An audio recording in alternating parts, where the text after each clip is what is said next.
But my beats, they are hard.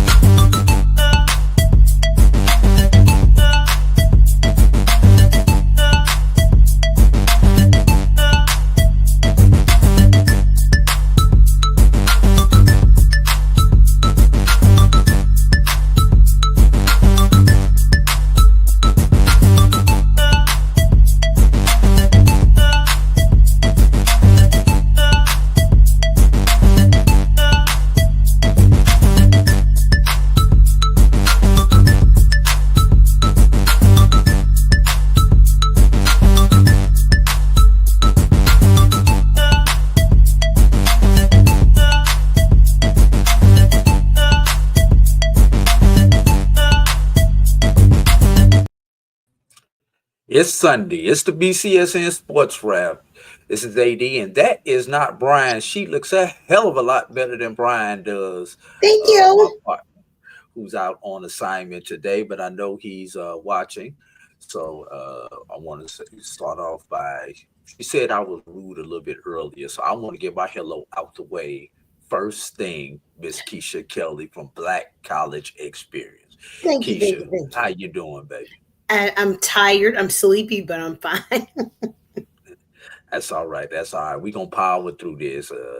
And as you can see, I've got the brackets up right now for the men that's live as they're going on CBS, the men's bracket. So we're waiting to see where Alabama State winds up and also where Norfolk State wind up as the winners of the MEAC and the SWAC. So, Keisha. Go back. We're waiting to see who now? Alabama State on the men's side. Okay. And Norfolk State. Okay. As they did the double. And I promise you, we will not still be on the air when we find out where Southern's women go, because that does not come on until 8 o'clock Eastern. But you can catch that on the 4-letter network as we've got a live look in at the 3-letter network as we're trying to wait to see what they go. Also Norfolk's women, right? Correct. Norfolk women. Okay. They did the double. Okay. They did the double. Unfortunately, while we're speaking of women, A&T bowed out in the quarterfinals of the CAA tournament after winning the regular season championship. I believe they have punched their ticket to the NIT. So we won't know those pairings until later on this evening or maybe even tomorrow morning before we know how many women's teams made the NIT. I believe Texas Southern made the NIT and Howard also. And since we're talking postseason basketball, we've got the BCIS out there. We've got Division-II results going on, and we've got NAIA going on. So that's why they call this March Madness, Keisha. Or for some, March Sadness. Well, I know you're half sad as Southern men decided to bow out in the first round to of all people, to Grambling. So let's just start right there, Keisha. I mean, great season for Southern. You can't take anything away from them. They were the regular season champions in the SWAC, had a tremendous season, but they were able to win the marathon, were not able to win the sprint. So as a Southern alum, talk to us about that. So I do. I tell people all the time the same thing I said earlier. I said all week, the same thing I said to my deputy AD. Anybody can win a tournament. It takes a lot to win a season. And I don't care what people say. It just takes a lot to get there. And when you get there, you got to remember that you're playing to win and not just to stay, stay there. So It was hurting that first day, but the girls came out and they won, and so that kind of took away from it. But I really did not expect.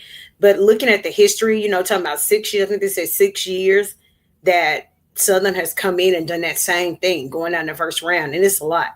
And so being able to sit there and watch it, well, I didn't see the guys. I was on my way to it, but losing to Grambling, I already knew it was going to be tough.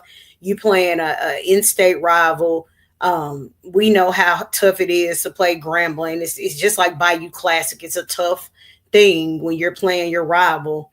But we just didn't. We came up short, and they did. They talked about us and they drug us, and then a day or so later they came up short. So it's just like a going back and forth type thing. But it's just like them. They don't ever want to lose to us. And we don't ever want to lose to them. But unfortunately, it's just how it happened. And I'm going to take it one step further.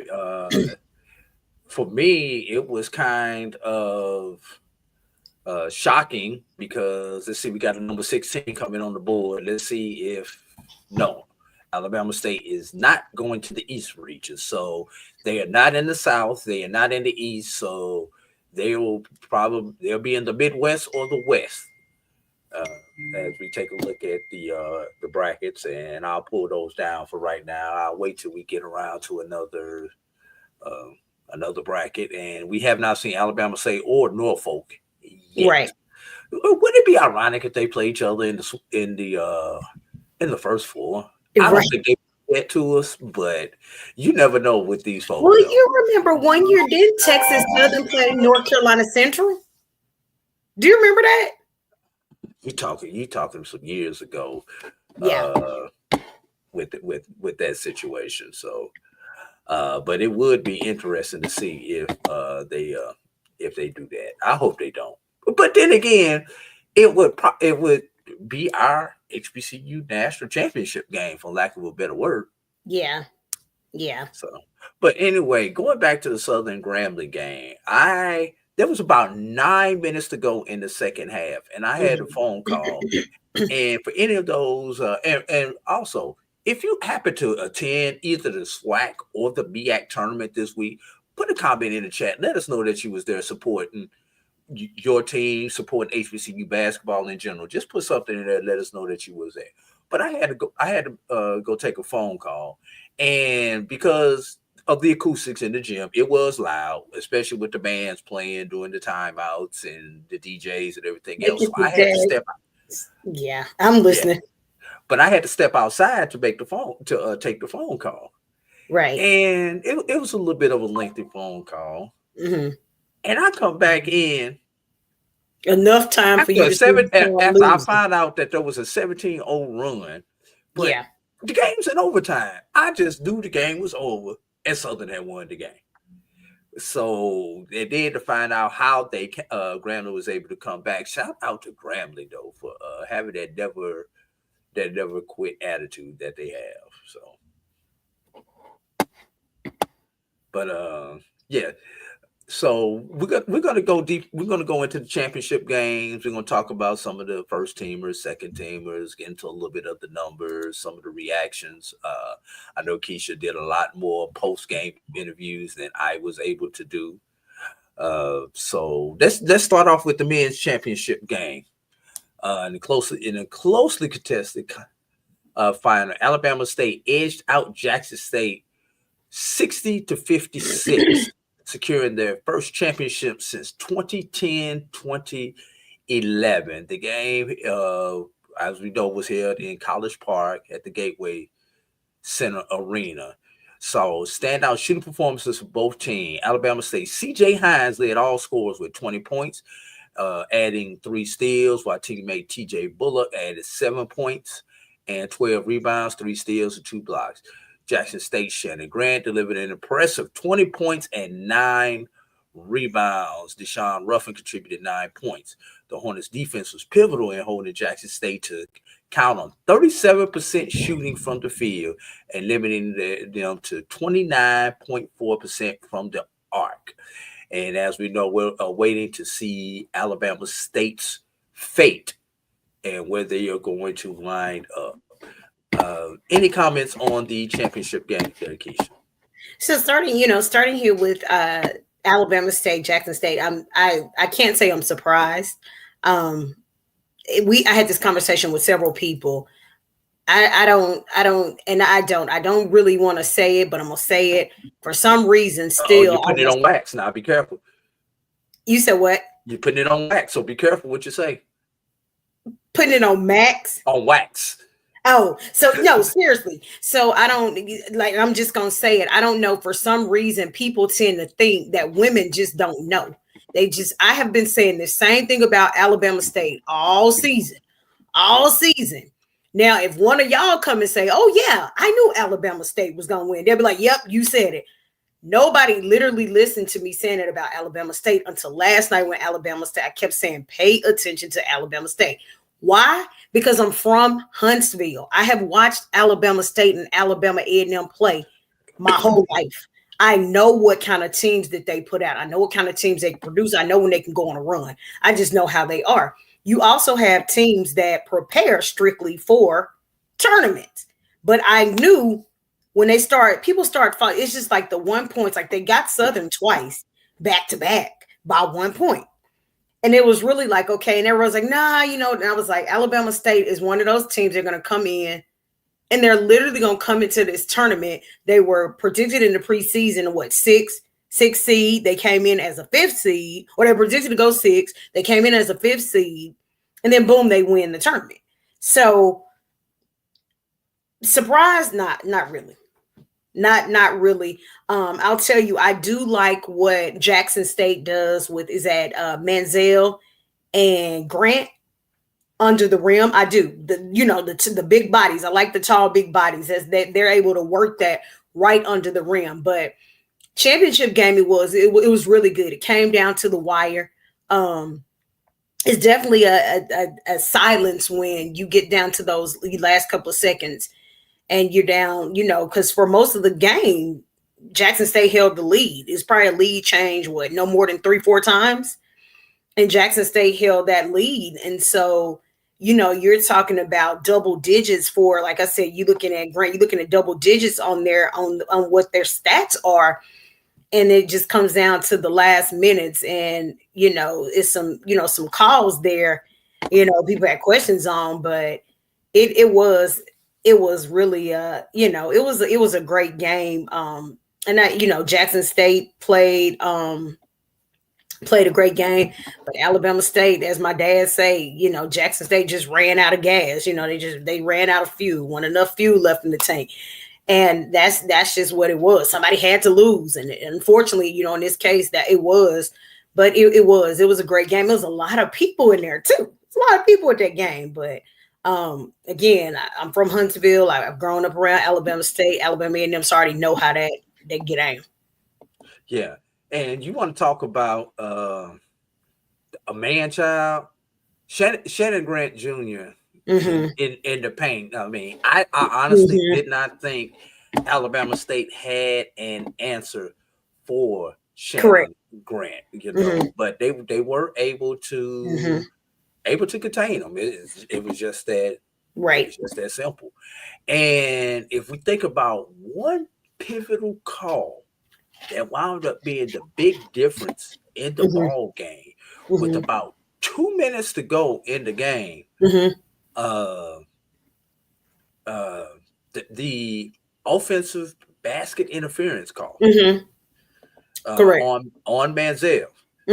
So, and from where I was at, I called it as soon as it happened. You did, because you were sitting behind me, behind the table. Correct, you did.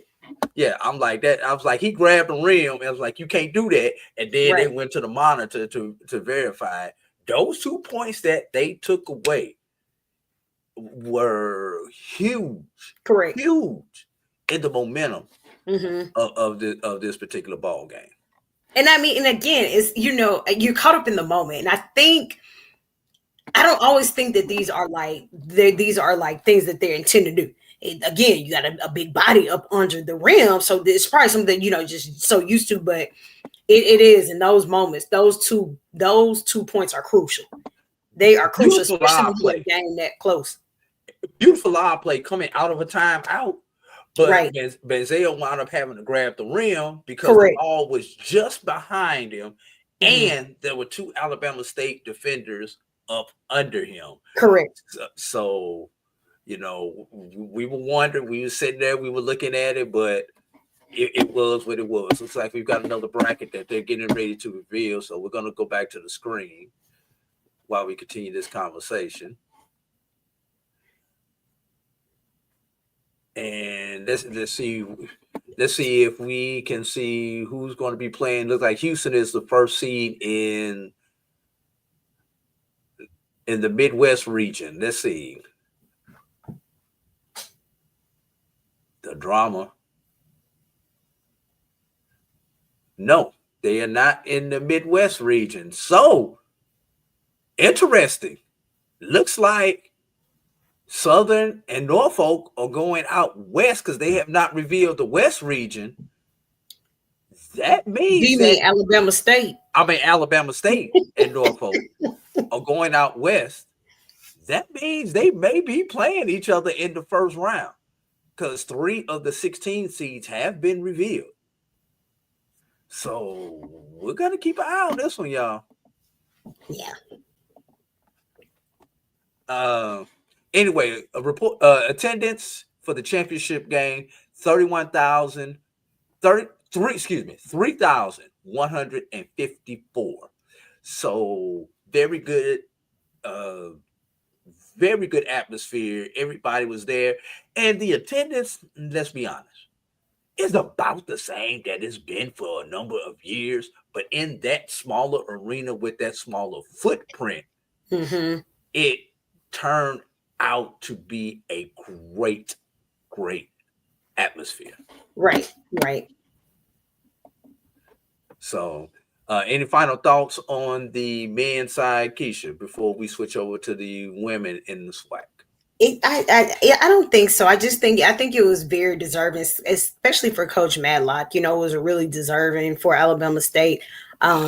Again, you know, I don't think it was, you know, it wasn't predicted. Again, you talking about preseason number 6 finishing and coming in 5. So it was, but I think it was a very, very good game. But like you said, you know, even with the attendance, you know, almost 4,000 people. And with that, you know, in that actual moment, like you said, over in that arena, it is perfect because again, this is where the pro sports are played, you know, and this is it's like a perfect. And then you got the bands and all of that stuff in there. So it really was. It was just a great time. It was just really a good setup. And then it had other things going on. So yeah, I think it was perfect for this men's game. Jeff Roberts, you say Alabama State's in the South region. If they are, I missed them when they announced the South region. So we'll see when they put the full bracket up. We'll look out for Alabama State when they put the full bracket up, Jeff. One other thing I do want to comment on Jackson State. Jackson State kind of had they had their role paid. Number one, they played the Florida A&M, who played without SWAC Player of the Year, Sterling Young. They're in the playing against St. Francis, winner to play Auburn. I'm sorry, I'm looking at it. I wonder how ESPN gets the bracket before CBS, and CBS is the one supposed to be getting the bracket first, but that's cool. and who is the they? Graylin. Right. Is that Norfolk or is that Alabama State on the day? But anyway, getting back to what I said, yeah, they played against a Florida A&M without a Sterling Young. So and then let's be honest, they beat the snot out of that school from the beach. Y'all call them Bethune-Cookman.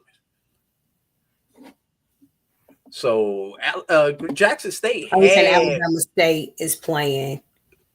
Yeah. They already revealed Alabama State. Okay. I'm sorry. Yeah. I must have missed it when they went through the South region. So appreciate that, Graylin.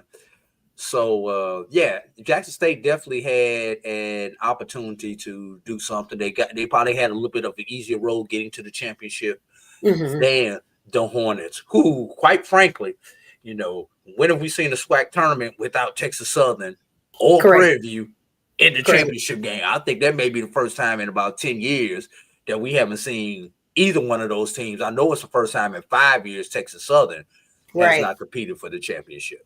Correct. So it's definitely an eye opener.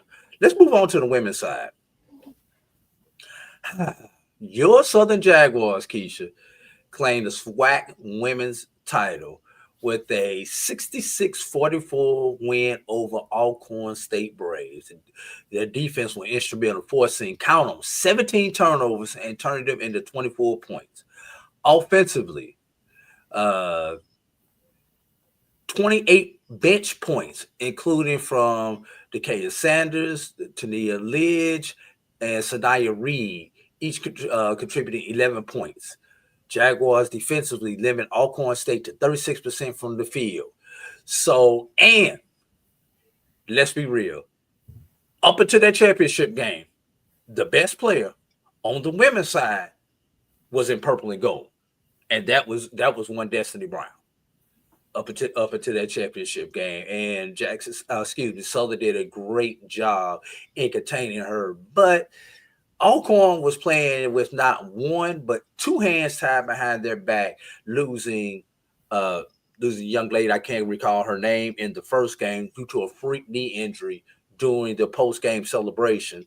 And then Destiny Brown essentially banging her head on the floor at the end of the semifinal game.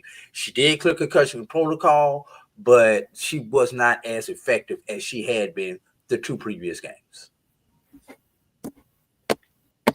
So, first of all, shout out to the SWAC champs. We're going to start there. Shout out to the SWAC champs. We not going to use that Destiny. We not going to do that. We not. Because then that's the next thing y'all going to run with is, oh, well, that's why Southern won, because Destiny went at full strength. Destiny had a concussion. We already knew that. So we not going to do that. Let me correct you. We know she did not have a concussion. No. Because she would not have been able to play with a concussion. That's what y'all going to run with, is that Destiny was not full strength. I already know. I knew that was coming. If you played and you cleared that concussion protocol, that means you're okay. Y'all, I have been around sports longer than 25 years. Come on now. Let's be real. If you played in a championship game, we not fixing to take none away. We ain't gonna take none from these. And Destiny is an awesome player, but we not fixing to take nothing away from these other players. Come on now. You not fixing to tell me that Anaya Gordine is coming up here as an MVP. Jakaya is clearing it out, raining threes. And you gonna just tell me Destiny Brown, one person, is holding that whole team together, Drew? That's what you telling me? Well, she was carrying that team through that point. I mean, let's think about the game she had before. I believe it was 20 with 9 blocks. I mean, she almost had a triple-double in that game. With who? In the semifinal game against, who did they beat in the semifinals?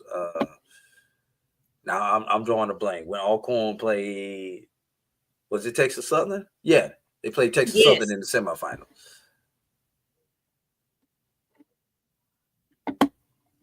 And while we're on it, attendance for the women's championship game was 1,872. Well, where's the rest of our people? See what I'm talking No, about? sorry, that's the wrong game. That was the wrong game that I'm looking at. Here we go, Texas Southern.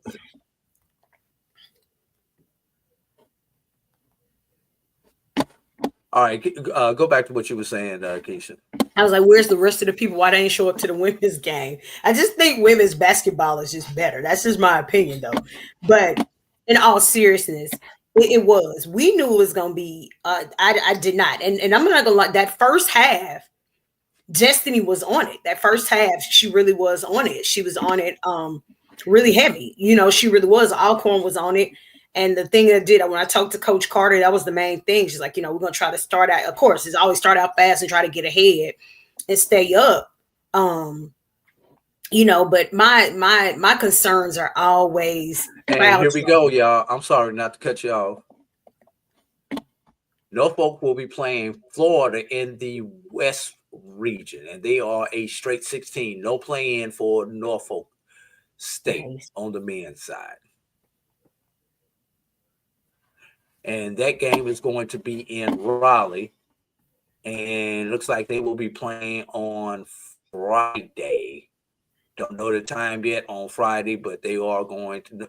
The Spartans, behold, the green and gold, will be playing the Gators of Florida as a 16 seed for Norfolk, and Florida will be the number 1 seed in the West region. That game will occur in Raleigh, North Carolina. I'm sorry, Keisha, go ahead. No, I was just saying pretty much, for the first half, she was doing a thing, and it was like, they did when you start to foul, it's like you get those back-to-back fouls. And I think that's one of the things, that I was, concerned about when Southern was playing Jackson State, was you get the back-to-back 4 fouls back-to-back. And Jackson State's only down, like you have them down by like 12 points. Then you go to 10. Then it gets this, a smaller gap. So it's like, I think a lot of times it's like, they get caught up in the moment and you don't realize it's like you just fouling. But she did. She carried the team. She did like that first half. And then it's always, like I said, you got to play your ball. You got to play your type of ball. But we knew that if Alcorn slowed that game down, it would have looked a lot different. It would look a lot different had they slowed it down. So, yeah. All right. And as the SWAC disrespect, I agree, Israel, but I don't know if that's necessarily disrespect when you look at the overall conference rating of the SWAC. One reason the SWAC gets disrespect, we don't have any quad 2, quad 3 wins. You beat up on other quad 4 teams. I mean, you're going to be a 16 seed. I'm sorry, Israel. It is what it is. We got to go out as a conference, and this will go for the SWAC and the MEAC. Got to get some quad 2 and quad 3 wins. I don't expect quad 1 win. It would be nice to see one every now and then, but you at least got to get some get a 3 and a 2 by not more than one team in the within your conference. So any final comments on the SWAC, Keisha, before we take a break and move over to the MEAC? No, I do. I think it was a really great time. It was. I haven't been to the MEAC tournament, but I can only contest to the SIAC and the SWAC. 2 weeks of just being there and those moments, covering all of that. I was like, if I don't see no more basketball, I'm okay with that. But I'm just so I'm burnt out. Like basketball burnt me out. But no, I do. I think I said it was just a great time. It was just really, it was a great moment. And then they had celebrities everywhere. So, you got celebrity appearances. You got Shaq over here. You got Project Pat performing. You got hold on. Now Shaq, I wouldn't necessarily consider him a celebrity appearance. He is a celebrity, but that was him being a dad. He was being a dad. True. But all the other ones were celebrity appearances, but Shaq was being a dad. They made it like it was a celebrity appearance the way they posted it. I mean, they gonna do that. The wording said celebrity appearances. Right. So, and then Young Jock. So it was a lot of different, people, and then 2 Chainz. But I guess 2 Chainz don't count because that's his team. He's a Skyhawk. He owns a Skyhawk. So, but it was a lot of, like I said, a lot of stuff. You had bands, you had mascots. So it was a lot going on. It was a lot going on. But I just hope they do a suggestion box. And I told him my suggestions for the suggestion box. No bands, no mascots. What? Yep. Keisha, do I need to pull your black card? I don't want to hear all that racket. I don't want to hear all that noise and all that foolishness. No, cut that mess off. It's extending the tournament. But it was, you know. But so when you say no bans on the court or that, or no bans in the stands? No bans at all. Nothing. You got a DJ. She said that, y'all, not me. I told him that. I said, you get a Southern and a Jackson State, we gonna be in there all night long. Yeah, they just gonna go back to back. They ain't gonna ever stop. And everybody know in all actuality, I be joking about that all the time. But I was like, that's a lot of noise. It's a lot of racket. Y'all, I promise you, I know 2 Chainz went to Alabama State. But again, 2 Chainz is the owner of the College Park Skyhawks.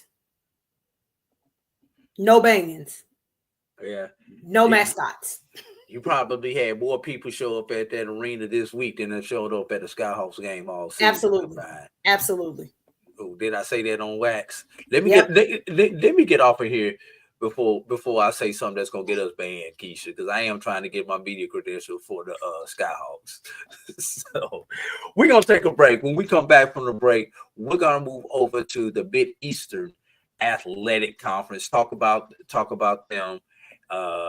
We really only got to make one stop, and that's in Norfolk, Virginia, because we're gonna hit the men and the women when we talk about the green and gold. You are watching the BCSN SportsWrap. AD Keisha sitting in for Brian. We'll be back in just a moment. Since 2002, Empowerment Resources, Inc., a nonprofit organization, has empowered more than 1,500 youth and adults in Duval and surrounding counties through its programs Journey into Womanhood, Girls Mentoring, Life Skills for Teens, and Parenting Education Coaching. To get involved with programs, volunteer, or donate, visit www.empowermentresourcesinc.org. Follow us on social media, facebook.com/empowerment.resources and instagram.com/empowermentJAX.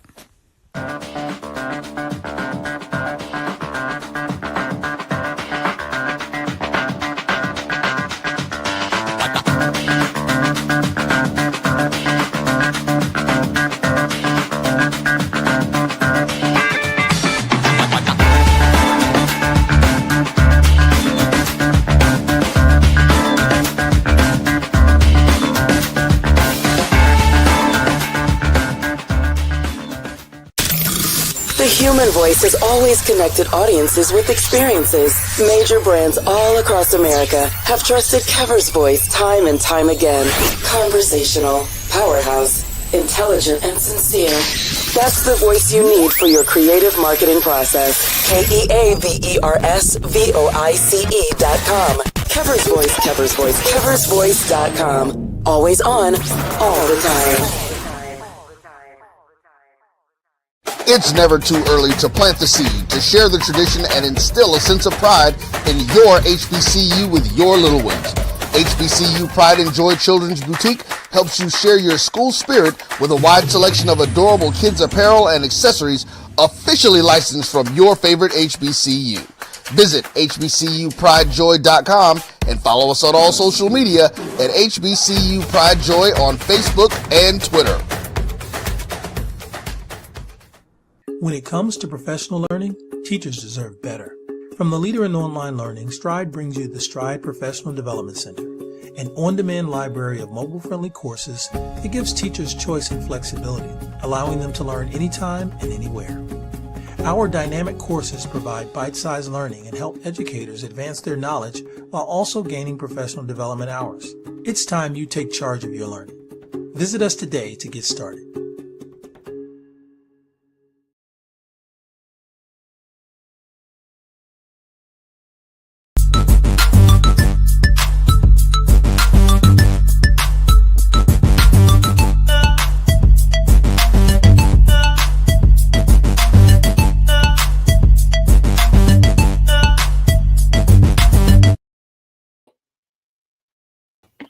We're back here on the BCSN SportsWrap.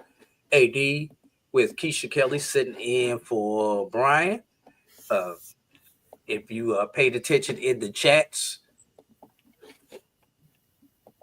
and I don't know why your comment is stuck on the. There we go. All right, there we go.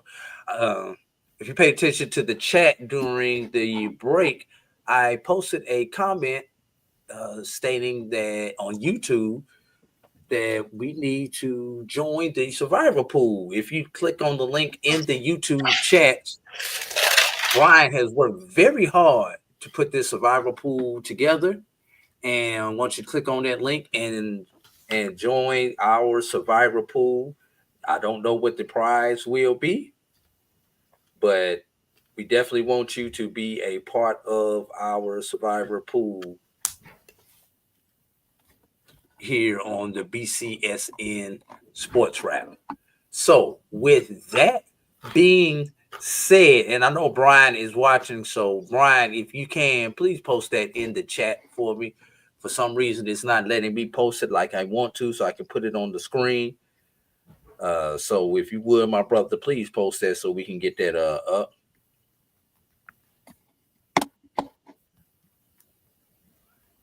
And I'm sending Brian a message right now. But Keisha, let's go to the Mid-Eastern Athletic Conference. I know you did not get an opportunity to attend, just like I didn't get to attend, but I'm assuming you did get an opportunity to watch some of the MEAC or at least follow it. Let's see if I can give you a quick summary of what happened in the Mid-Eastern Athletic Conference. Norfolk's men clinched the MEAC title by defeating South Carolina State by 1 point in the championship game. And let's talk about that 1 point. I don't know how many people saw it. And as a basketball player, and I'm not going to harp on the young man, but how can I put it? It is crucial that players know time and situation of what is going on a basketball court. South Carolina State had just tied the game up, and then the young man, I'm not going to call him by name, went and committed a foul thinking that they were still trailing after they had just gotten the steal and the bucket to tie the game up. Put Norfolk on the line with under 10 seconds remaining in the game, and that free throw wound up being the difference in the ball game. Other than that, as I'm going through and trying to pull up the stats from this particular ball game, let's see. Give you a second. You would think I would be prepared, Keisha. It's okay. And so in those kind of moments, like, because I hadn't had a chance to see it, but since you're giving it to me, I knew it had to be something where some call where it comes down, because it's just 1 point. And I often talk about those 1 point games. Those are the ones that hurt the most. When you lose by 1 point, those hurt more than just losing altogether. Losing by 1 point. And I always say the same thing. I was telling Ashley that A.D. Robinson over at Jackson State. So that I was like, when people say, "Oh, you barely won," well, when they look at one, they ain't gonna say you won by 1 or you lost by. As long as you win, you win. They ain't gonna say barely. It's gonna say won. But that has to be the hardest, because even watching, Friday night we were watching North Carolina Central and South Carolina State. And that gap was crazy. 20, 30 some points, whatever that, I don't know what that final was, but we were sitting at the table watching that game. And it was just a complete blowout. But, to see a 1 and 2 team match up like that and only lose by 1 point, that's tough. It's really tough. It definitely is touch. Kiara Wheeler led Norfolk with double figures with 19 points. Let's see. I'm sorry. I'm on the women's. I'm sorry. I'm like, who is Kiara? That sounds like a girl's name. I clicked on the women's. I'm like, that don't sound like the boys' game.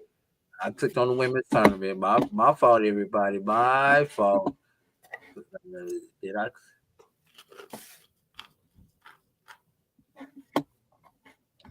But sometimes Yeah, I think Drew is nervous because I'm on the phone because he ain't prepared. yeah, you do it to me every time, Keisha. You do it to me every time. No, I'm gonna tell you what it is. The doggone link on the site went to the women's game instead of the men's game when I clicked on the link. That's what it was. Christian Ings led the team with 16 points, 14 of them in the second half, while Brian Moore Jr. added 9 of 15 in the second half as a strong defensive effort to help Norfolk, who is 24-10 to a 66-65 win over South Carolina State, who finished the season 20-13. Obviously, we know the Spartans. They're going out west. Two teams battled back and forth the first 16 minutes before the Bulldogs went on a 9-0 run that was fueled by a barrage of three-point shooting from Wilson Dubinsky, who was 3 for 3 in the first half. South Carolina State led 34-25 at the half. Norfolk came out in the second half, turned up the defense, and was able to take the game over. Here's a quote of the day from Coach Martin of South Carolina State. All right. Let's see. Hold up. I may have just... Let's see. I think we just got our first 4 matches.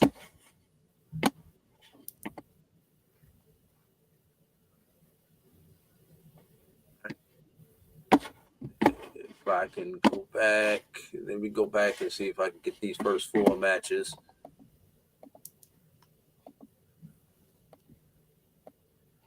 Trying to back the video up.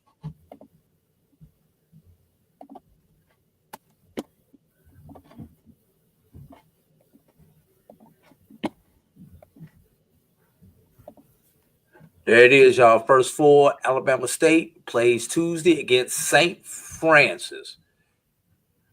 So that game is in Dayton. That game is at 6 o'clock on True TV. Alabama State against St. Francis. Maybe sometime tomorrow, one of these podcasts will break that game down. I know Dr. Cavill is normally on during that time, so maybe Dr. Cavill will have a live look-in on that game on Tuesday night. So getting back to it, Coach Martin said it's a difficult loss. In the second half, we got in foul trouble. As a result, we had to hold back our press. So foul trouble can be crucial, just like injuries and anything else during this time of the year, Keisha. Yeah, and I think, again, one of those things is, we look at the time, and so when you're looking at 10 minutes or something like that, it's okay. Like if you're up 10 points, 15 points, that's one thing. But when it's coming down to you're getting in the stretch and it's you going from 10 points to 8 points, 8 points turn to 5 points. And now the time is ticking. Now you all of a sudden went from 10 minutes to now you at 3 minutes. That it gets crucial. And when the time, everything has to be, they're reviewing plays. It's a million timeouts. It's a lot of time. And that's the worst thing you want to do is get in foul trouble. I always say that the foul trouble down that stretch in those last couple of minutes of the game is the worst. Like I said before, that's the thing that was scaring me with on the women's side. You're just getting fouls back to back to back. And I always just say with men and women, I'm like, oh, they're playing sloppy. You're getting comfortable. But it does. It's a determining factor when you start talking about the end of a game, especially when you're talking about 1-point games. And let's step over to this women's side, Keisha. Okay. Let's talk about Norfolk State. Winners over Howard by a final score of 68-56. Mm-hmm. And let's talk about it. 17-0 for the Spartans. 14-0 in regular season. And, of course, they won the 3 games. This is the second perfect season that we've seen on the women's side in 3 years. Out of our 2 conferences.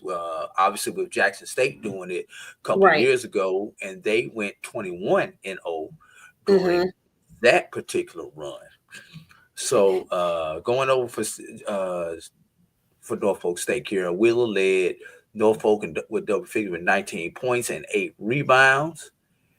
And Diamond Johnson added 16 points, while DeBrier Clark contributed 10 points for Norfolk State, which is a whopping 30-4 on the season. Let's put a pin in that one for a second. We're gonna talk about that a little bit later. Norfolk led 20-14 after the end of the first quarter, but Howard responded with a 10-0 run to take a 23-20 lead halfway through the second quarter, and then the momentum was stopped with a couple of free throws by the Spartans, and Spartans led by a score of 29-26. Spartans continued dominating in the third quarter, outscoring Howard by a score of 16-6. And from there, they wound up leading 45-32 after the end of 3. And Norfolk is one of those teams you don't want to be having to go uphill to face them. I was able to as close as 58-50, but Norfolk was able to hold on for the victory. So they are 3-peat, right? The thing I want to put a pin in. Yes, they were able three consecutive. So I wonder how many of those players actually have all 3 rings, because that is something special to get those 3 rings. But 17-0, 30-4 on the season. One word answer: yes or no. Does Norfolk State move above the 16 line? I didn't hear the last part. Does Norfolk State move above the 16 line? Do they get a 15? Do they get a 14? In my honest opinion, they do. HBCU or not, in my honest opinion, they do. What they're doing is impressive, and you can't deny that. Again, what did I say earlier? It's easy to win a tournament. It is not easy to win a season.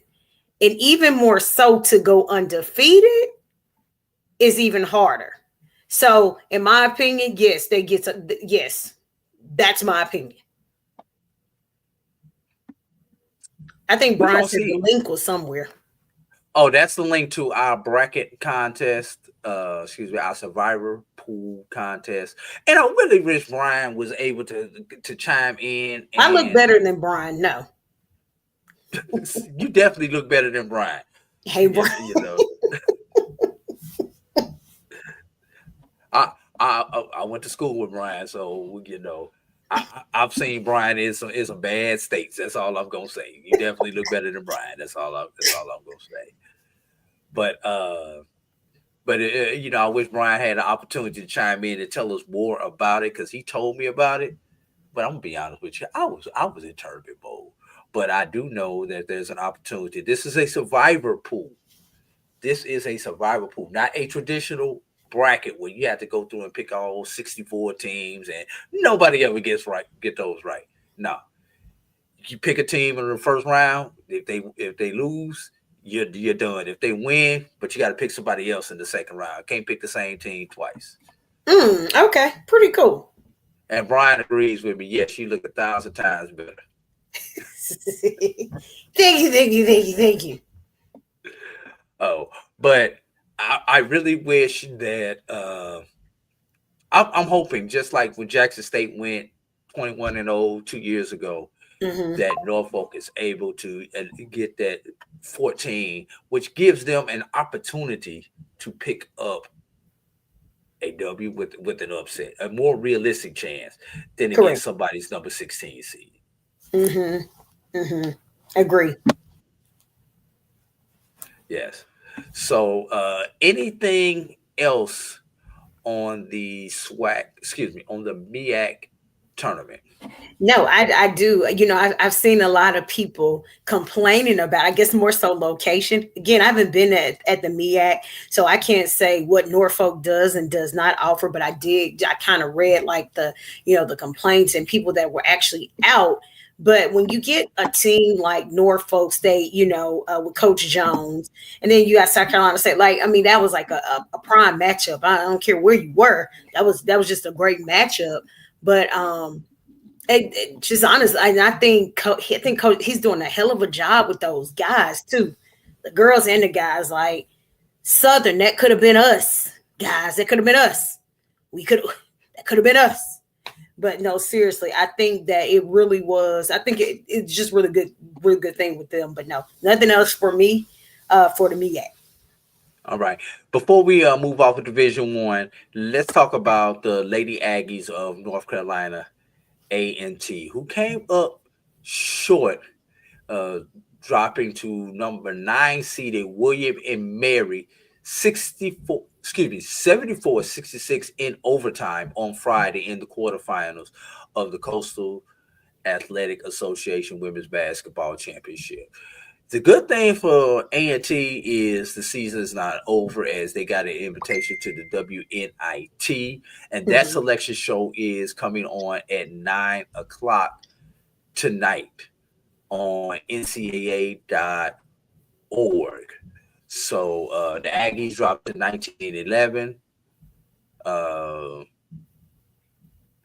Let's see. Dorsey was leading scorer. She had 13 points on 6 of 19 shooting. Paris Locke was 6 of 20 from the floor, scoring 16 points. And guard Malia Brancone went 3 of 9 from the floor, totaling 7 points. For A&T, their shooting failed them at the wrong time, that being the end of regulation and into overtime. So tough season for A&T. Opportunity to continue to play ball, though. Anything you want to add in? You know what? As far as the Lady Aggies, I caught parts of the stuff, and this is mainly stuff that I would see on Twitter, but I didn't realize how good they were really doing, honestly, throughout the season until I saw the end of it. And that's all I'll add there. But, I guess that's one of the teams I need to pay more attention to. And I guess it's kind of hard because once you move out of conferences and kind of move around, it's kind of hard to keep up with them. And I try to keep up. It's crazy to say I try to keep up with them really in baseball. I try to keep up with them in other sports, mainly baseball. But, yeah. All right. Well, the Aggies, along with our other teams that are going to the WNIT, I believe Howard and Texas Southern on the women's side, we'll find out what their pairings are. Maybe tomorrow we'll find out the final pairings for the BCIC to see who's going to be going to that tournament in Charlotte later on this week. So, Keisha, this is what we're going to do. We're going to take a break. We're going to talk a little bit, and I know you're not the D2 expert or the NAIA expert like I am, but yeah, I'm going to gloat on you. I finally found something that I do better than you. But see, y'all saw the head, didn't y'all? Y'all saw the head. We're going to see when you come back what we're going to be talking about. All right, but we're gonna go into the Division-II NAIA, both on the men's and the women's side.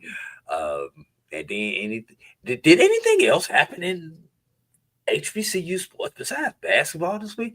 I don't think so, but we might find a story or two out there for y'all. Anyway, get the likes up, everybody. Follow, subscribe, share it with a friend.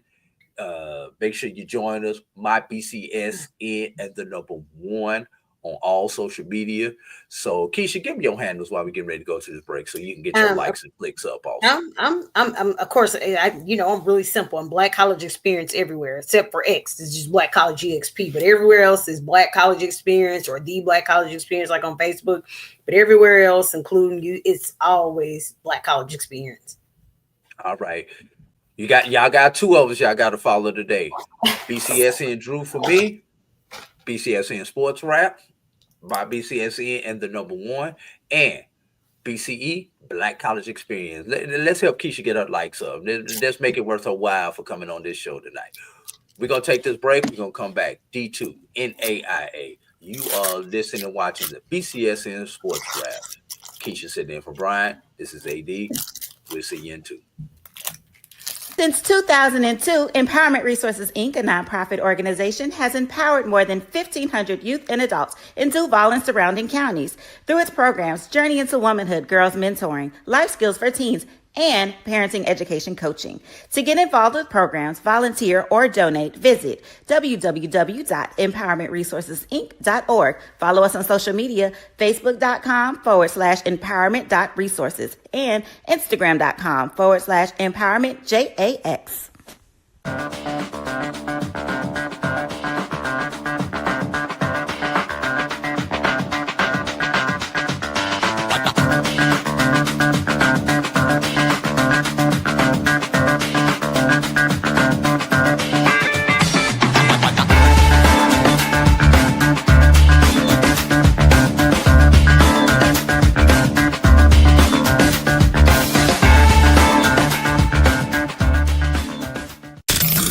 The human voice has always connected audiences with experiences. Major brands all across America have trusted Kever's voice time and time again.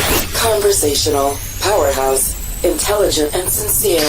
That's the voice you need for your creative marketing process. KEAVERSVOICE.com. Kever's Voice, Kever's Voice, KeversVoice.com. Always on, all the time. It's never too early to plant the seed, to share the tradition, and instill a sense of pride in your HBCU with your little ones. HBCU Pride and Joy Children's Boutique helps you share your school spirit with a wide selection of adorable kids' apparel and accessories officially licensed from your favorite HBCU. Visit hbcupridejoy.com and follow us on all social media at HBCU Pride Joy on Facebook and Twitter. When it comes to professional learning, teachers deserve better. From the leader in online learning, Stride brings you the Stride Professional Development Center, an on-demand library of mobile-friendly courses that gives teachers choice and flexibility, allowing them to learn anytime and anywhere. Our dynamic courses provide bite-sized learning and help educators advance their knowledge while also gaining professional development hours. It's time you take charge of your learning. Visit us today to get started.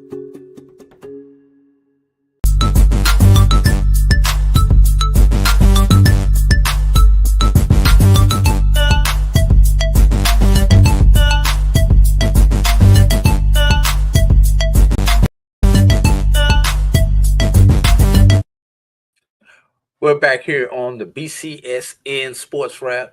Keisha Kelly, Keisha J. Kelly from Black College Experience joining us. AD Drew and Keisha. I guess he got tired of us talking about him, so he just decided to join us here. From the road, from parts unknown, Brian doing what I normally do and call in to the SportsWrap. B, what's going on, my guy? Drew, how you doing? Keisha, how you doing? Looking good. Thanks for filling in for me. Thank you. Thank you so kindly. Yeah, I am somewhere out on the off of 95 North, heading towards DC. Well, we're going to see how good the cell towers are on I-95. So while we do have a good connection, talk to us about this survivor pool, Brian. Right. So the way the survivor contest works is for each round, right, your objective is to pick one winner, right? Mm-hmm. Now, once you pick that winner, though, you cannot use that team again, you know? So that's the whole point. So you have to be smart. Like if you are somebody that thinks one of these big major teams, like a Florida or an Auburn or whomever else, is going to get all the way to the Final Four, then you have to be very selective as to when you use them. Because if you use them in the first round or the second round, guess what? You don't have them later on. Yeah. Okay. So that's how it works. That's how it works. It's a winner take all too. We're not doing any, second, third. It's just winner take all. That's why it's called Survivor. You survive, you win. All right. So yeah, you hear it. And where can they find the link at, Brian, to join? So I have links set up for not only this contest but our bracket contest. So all of the links are available on our Facebook pages, BCSN SportsWrap on Facebook, or also available on Black College Sports Network on Facebook. And if you follow me on X, I have tweeted it out or posted it, so it's available there as well. But those are the two most direct routes. Now, the Survivor entry, it's a $10 entry fee for Survivor. You can submit up to 2 entries. And for the bracket contest, it's a $5 entry. That's your traditional brackets, first round, second round, so on and so forth. $5 entry, you can submit 2 brackets as well. So now for the bracket contest, first, second, and third place will win. First, second, and third place will win. Cash money, Drew. Cash money. We don't have to do anything. It's all set up through the site that we're running the contest through. So once you submit your payment, guess what? You are in the running and you can win money. Yeah. BCSN, Brian, Drew, we don't touch the money, nothing. It just goes straight to you. If you win, you win. Love it. That sounds like interesting. Sounds like a challenge because and then one of our listeners in the chat gonna beat me. That's all I'm gonna say. I'm gonna go ahead and put it on wax, man. Right. If you think you can, come on with it. Come on with it. I always love a challenge. I don't know about Keisha over there, but I like a challenge. Yeah, it depends on what it is, though. It depends on what the challenge is. Now, at certain times, it don't. In the workplace, sometimes, I got you. And speaking of the workplace, go ahead and send it out. Everybody's running some type of bracket at your job and everything. So go ahead and get them to join this one too. So exactly. I would love to be able to adjust the entries, and if the interest is there, more people play, more opportunities to win. So come on, let's have some fun with it, folks. Let's have some fun. Yeah, definitely. And before I let you come back on, I see my guy Stephen Gaither is with us in the chat. Stephen, if you got a moment, shoot me a text. I'll send you the link. I want to get a little bit of a report from the MEAC tournament since you were there on site. I know you were there for most of the tournament. Tell us a little bit something about the vibe. Out there stealing them people's brooms, sweeping and stuff. They're going to put him in jail out there. Stealing them folks' brooms. Talk to us, Steve. Put that folks' stuff down.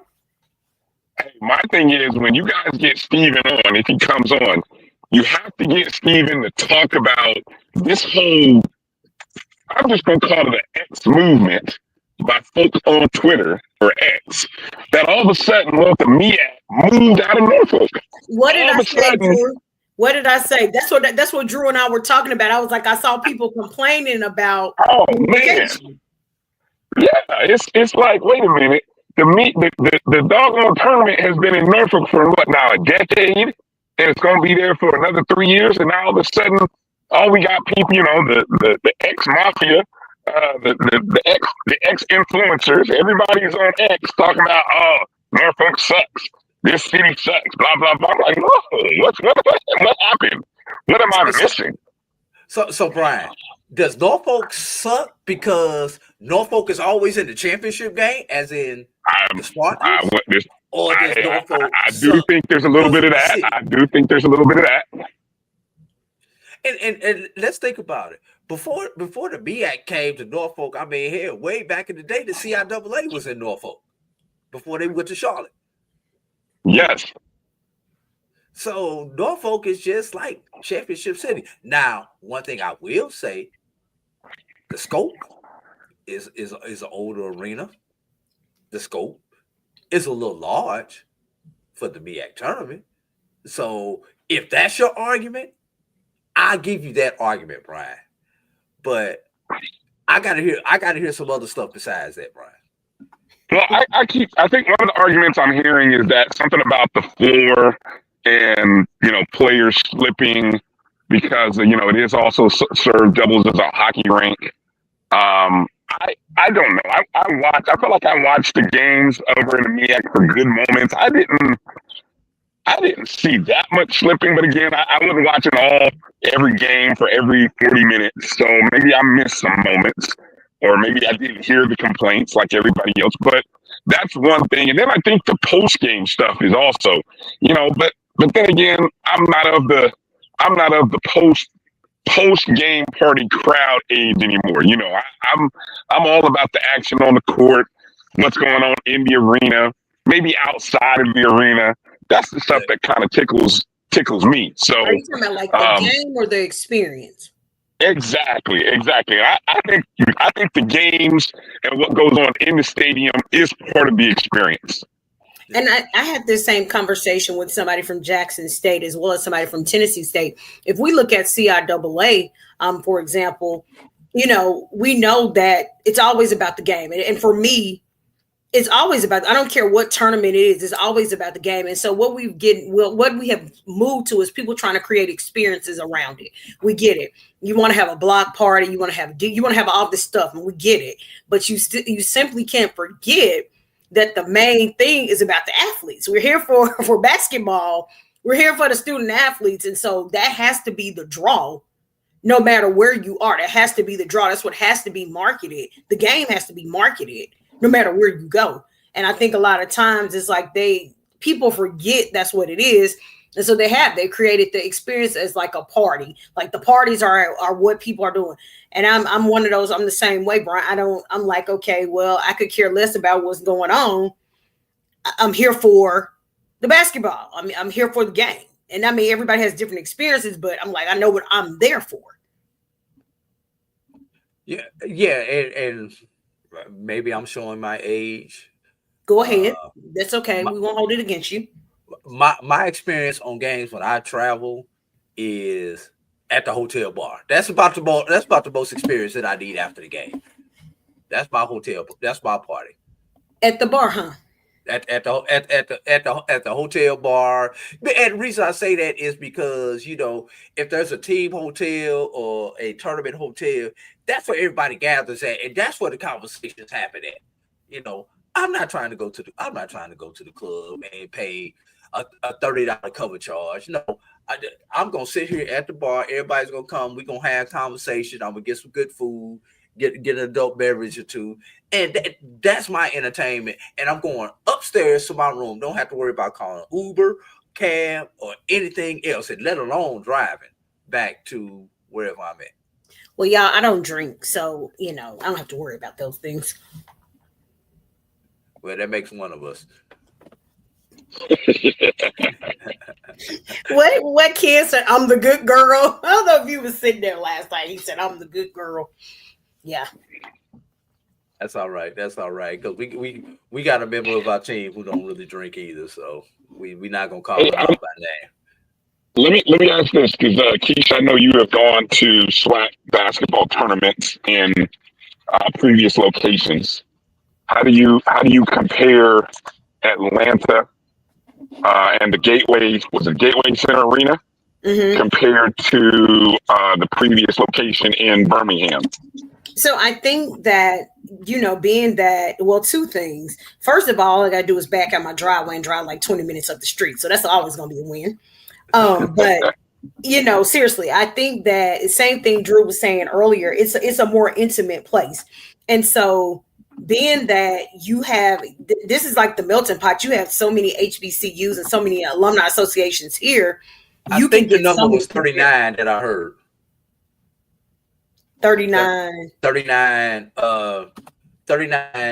alumni HBCU alumni associations that have a chapter in Atlanta. I think that was the number that I heard. And so when you get that many alumni associations, and then you think about the members that's there, and Atlanta is easy. It's the it's a straight shot. It's easy for people to travel in and out with the airport. People can get here. So I think it was they got a 5-year contract. We got 4 more years. I think that it was great. It was just a great venue, easy access. Everything was just easy. It was just, well, it might be because we were media, but it was just easy for everybody to access, get in, do what they need to do. Like I said, including all the stuff that came with it. You're talking about experience. I mean, inside you got bands, mascots, DJ, you got all of that stuff, performances. So I think, it's better here. And I don't want to say just because it's Atlanta, but it's better. It's just Atlanta. So I think it's better than other locations. Granted, we still, we're gonna still have to travel to Birmingham for baseball, but I think basketball is just a better draw here in Atlanta. Good stuff. Definitely. Good stuff. Definitely, I agree with you, Keisha. I guess for me, number one, this is my first year I've lived in Atlanta come tournament time. It was actually tremendous for me being able to drive 20 minutes from my house to the back to the airport and so that definitely helped. Although for the people I talked to, like a Dr. Cavill, a Charles Bishop, a Charles Edmond, being there at the airport and not actually having to worry about transportation, Uber, because you are at the airport, there are actually good food options at the airport. They didn't have to worry about Uber? Yes. Yeah. That's what you said. They didn't have to worry about Uber? Yeah, taking Ubers and I was their Uber. I was their Uber. They didn't tell you. Oh, my bad. They didn't want to walk the one block, I guess. I caught them in the parking lot one night, and I was the Uber every night after that. Black college experience Uber. Is that that's a new experience? The Black college Uber experience. Yes. What is it? The SL? Almost. I hope you charged. I hope they tipped. I could have left Ken where he was. Now, Dr. Cavill and Charles, okay, I could have left Ken where he was. Ken give me all the trouble. But no, I was the Uber. It was good times. That's Ken Rashad. We're gonna leave that one. Of course. But no, I just say I love the opportunity of it being here in Atlanta. Mm-hmm. And once again, the one thing that I like about that venue, and I know we're kind of rambling right now, was because it is such a new venue, you don't have to worry about, when you hear something going on, because it is an open venue and the concourses are open. You know how you used to have to run into the tunnel to see what was going on when you heard the big roar in the crowd? Mm-hmm. You don't have to do that at the Gateway, because you're up on the concourse, you're up there buying your T-shirt, get you something for the concession stand, and you can still see the action from the concourse. Correct. So yeah, I think next year I'm gonna have to just go ahead and take a couple of days off. Unfortunately, my spring break was at the wrong week. So I think next year I'm going to have to be there in full force to experience it. And hopefully my Rattlers will have a better performing team, so that'll also entice me to want to be there like on a Wednesday or Thursday and Friday. Well, Brian, I don't know if you were paying attention, but Dr. McClellan did break the news on one of our post-game interviews that the tournament will begin on Monday next year. Of course it will.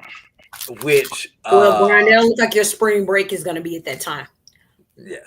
We don't plan on being an 11 or 12 seed or a 10 or a 9 seed next year, so I don't plan on being there on Monday.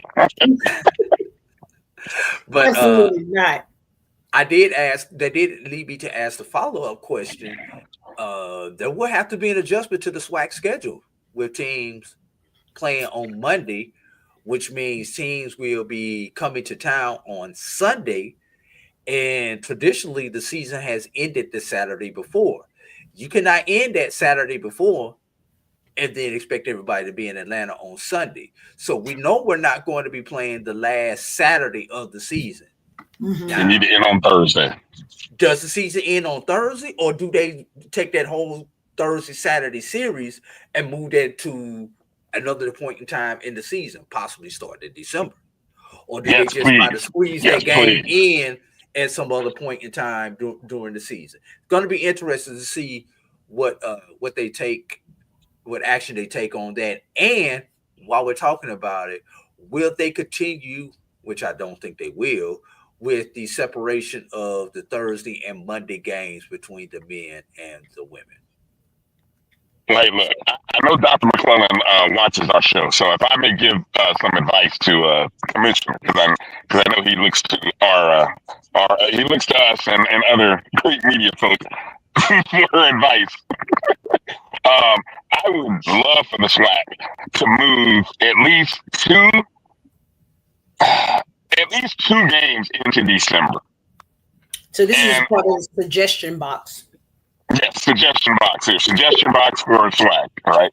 Move those first two games, which would have been the last Saturday of the season and the first Saturday before students are on campus. Move those games to December.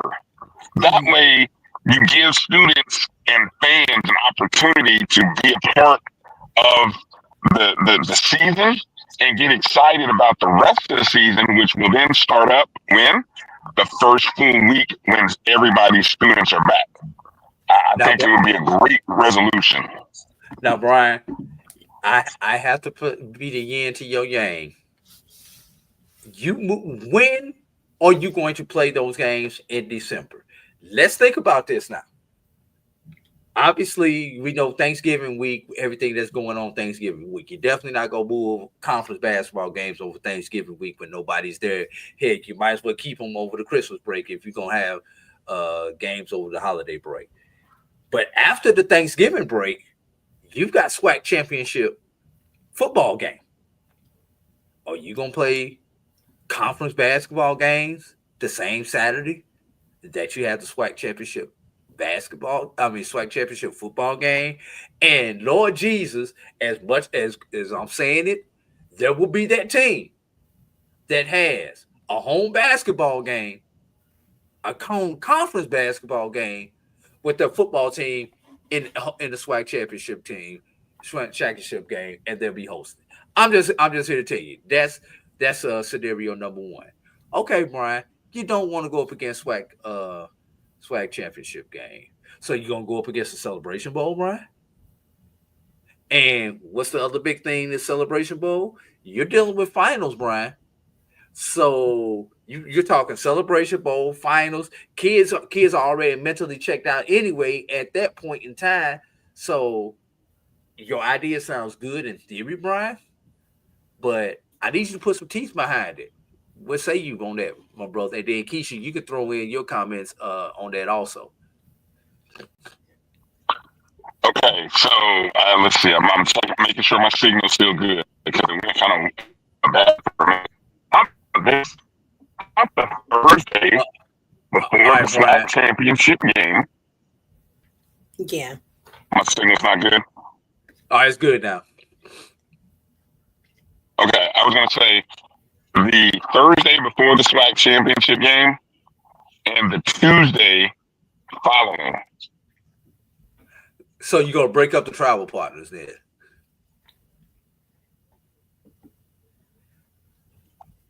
Well, those are typically one-off games, if I'm not mistaken. The first is usually a rival game. I know it's always been a rival game for FAMU and Bethune-Cookman, Prairie View and Texas A&M. There are a number of games, you are correct, Brian, that are those one-off rival games, but not everybody plays their travel partner that particular weekend. You said what weekend is that? That would be the weekend. He's talking about the weekend. He's talking about the first weekend in January, moving that game to the Thursday before the SWAC championship game. Okay. Wait, like you said January? Yeah, that's traditionally, that first Saturday after New Year, there's always a conference game. Okay. And Brian's proposes moving that game. He's talking for basketball. Yeah, for basketball. Okay. Moving that game to the Thursday before SWAC championship football game. And then Brian's other proposal is take the last Saturday of the season currently right now, which we do have a lot of rival games on that last Saturday, and moving that to the Tuesday after the SWAC championship game, which actually leads into the Celebration Bowl. So when teams are starting to travel, so okay. Or the Monday. Or the Monday, Drew, because I know we currently do this whole Thursday, Saturday, Monday thing. So that you don't get away from your Monday, you would keep it on a Monday. I would still like this. I would go with Monday over Tuesday. Michael Rodon Reed taking you back into the 80s, man.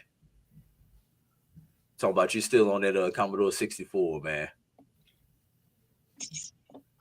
Well, Mike missed the memo. The fact that I'm on the road somewhere in Virginia on 95 North. So it is what it is right now. I got you. Keisha, what you think about that? Those games moving into December and those being the 2 dates, or do you have any counter dates that you would like to throw out? No, I think that's a smart thing. But the only thing with me is with that, like you said, the Monday it confuses me. I'm not gonna lie. You know how they went into where the girls are playing on one day. I'm always used to double headers. So with the girls playing one day, the boys playing one day, they playing different teams. It confuses me. I'm getting older, so it confuses me. So if you start giving me a lot of choices, I don't do good with a bunch of choices. The more choices you give me, the more anxiety I have. So if you're telling me that you're supposed to do a whole shakeup from what I'm used to, yeah, no. What's wrong with starting the season at SWAC Championship Saturday? I agree. That's a great point. And for especially if the championship game is going to be maybe a 6 o'clock start time. I mean, you can play those games at 1, 2 o'clock, maybe even 3 o'clock. I'm going to tell you what's wrong with it. Be the institution, have it if you have to host both of those, or even worse, your football team is in the SWAC championship game on the road, but you have home basketball. And people have to make their choice of operationally and logistically how you're going to split up your personnel. That would be the problem that I would have with it. And you're not talking about a non-conference game where you just outsource it and be happy outsourcing it. You're actually talking about a game that counts. Yes, and for operations would be crazy. And as somebody who's had to host 2, 3 home events on the same day, and especially and operationally, when football is at home, you try your damnedest to not have anything else going on at home. Sometimes it happens, and you can't avoid it. But football takes all of your entire college or university staff to run it.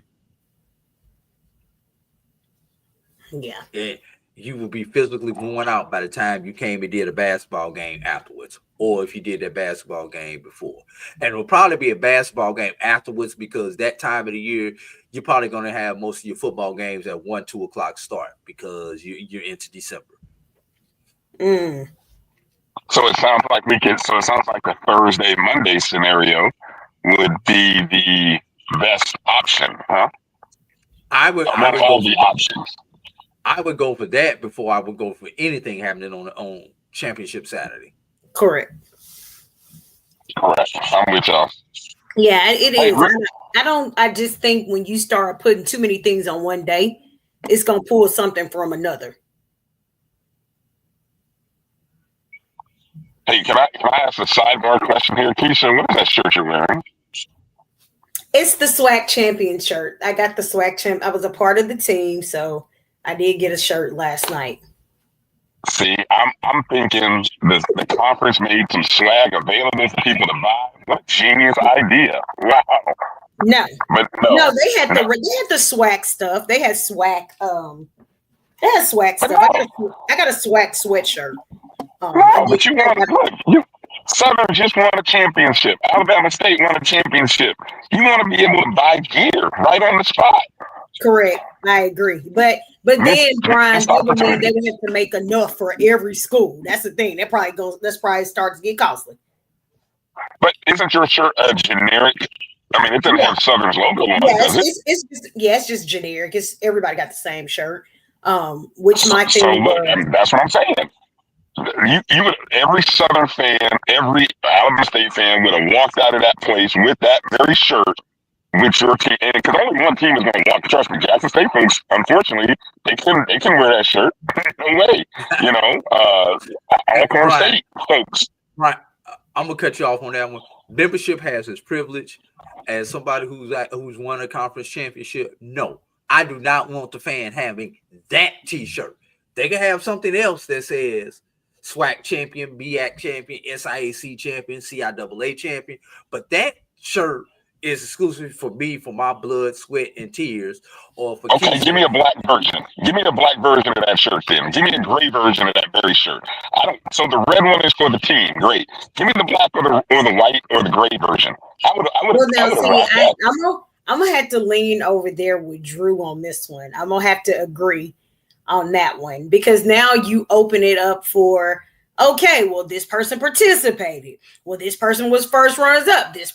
It does. It opens up a bunch of doors. I got super fan. Super fan get one too, Keisha. Don't forget super fan. See, yeah. Okay, but how about at least somebody? They have the shirts for you to buy. You buy SWAC, regular SWAC, or SWAC 2025 tournament. That's your shirt. You got to. I want a champions. Okay, so Keisha, you tell me, how long will it be before Southern University makes available a women's basketball SWAC championship shirt? How long will it be before Alabama State makes a SWAC championship shirt? Well, that's what I'm talking about.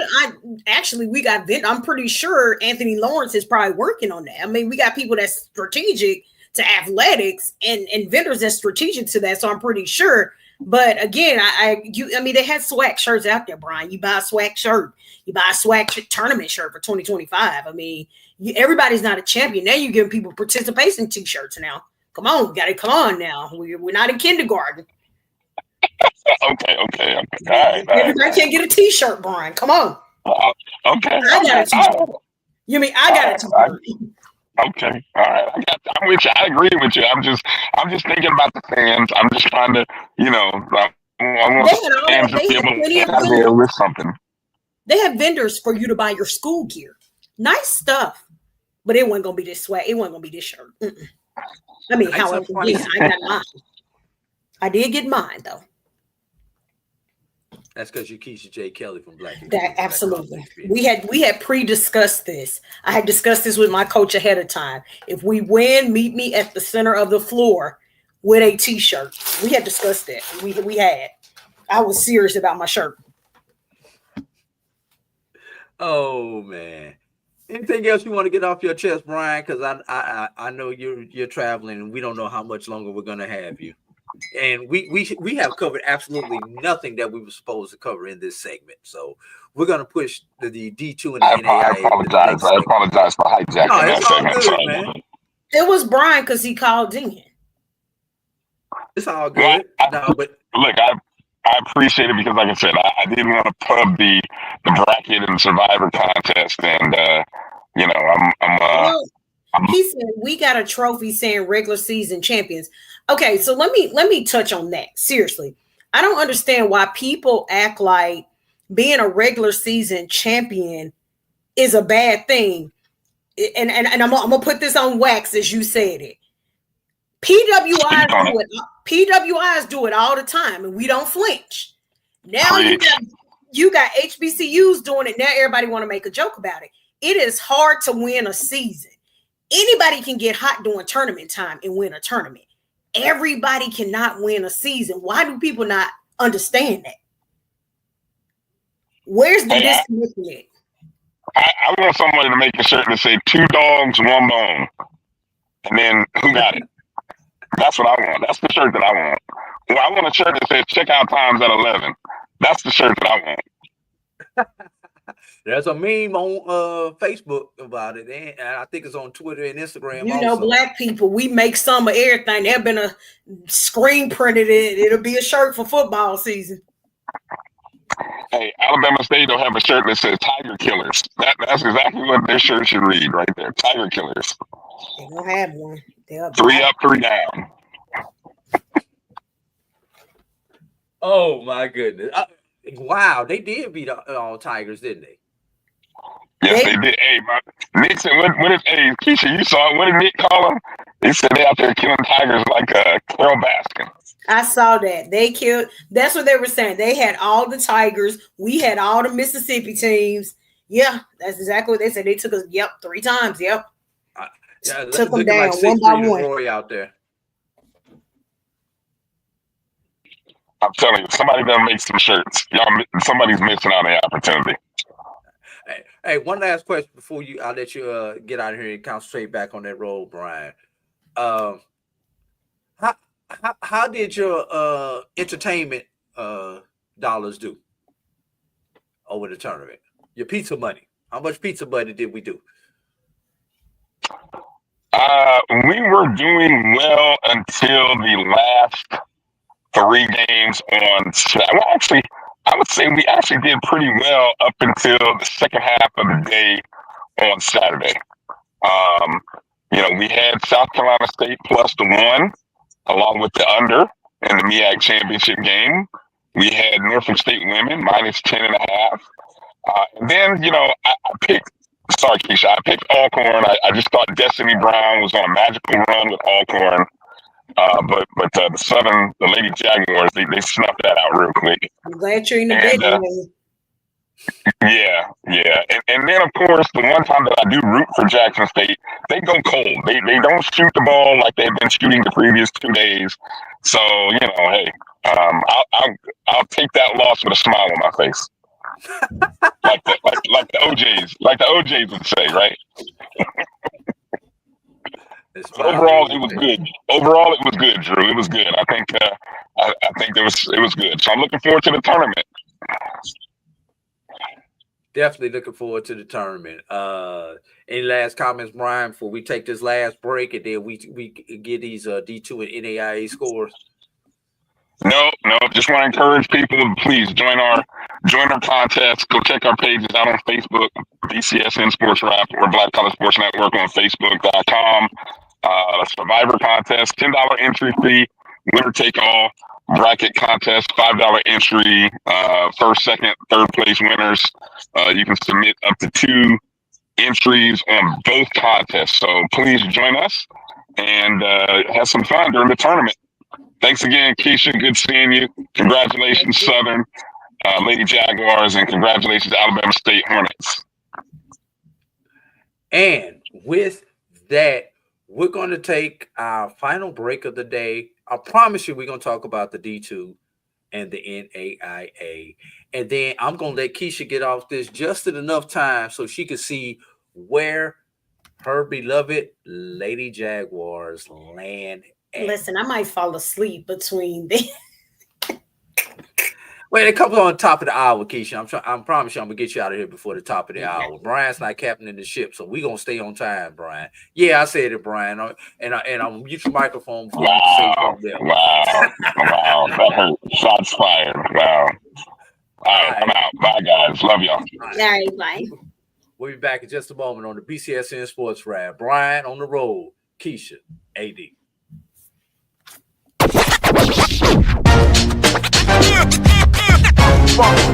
It's like a loop machine. Going around town, people trying to get down.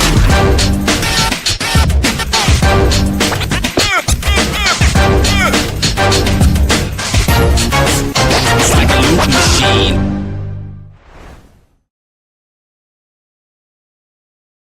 You're looking for the latest information on Southern University sports, the Southwestern Athletic Conference, and HBCU athletics. There's only one place to go. Tune in to the Carlos Brown Show, exclusively on the Black College Sports Network. It's never too early to plant the seed, to share the tradition, and instill a sense of pride in your HBCU with your little ones. HBCU Pride and Joy Children's Boutique helps you share your school spirit with a wide selection of adorable kids apparel and accessories officially licensed from your favorite HBCU. Visit hbcupridejoy.com and follow us on all social media at HBCU Pride Joy on Facebook and Twitter. Hey y'all, it's your girl Sonia from She Say Sports. Make sure to check us out every Friday morning at 9 a.m. on Black College Sports Network, YouTube, and Linktree.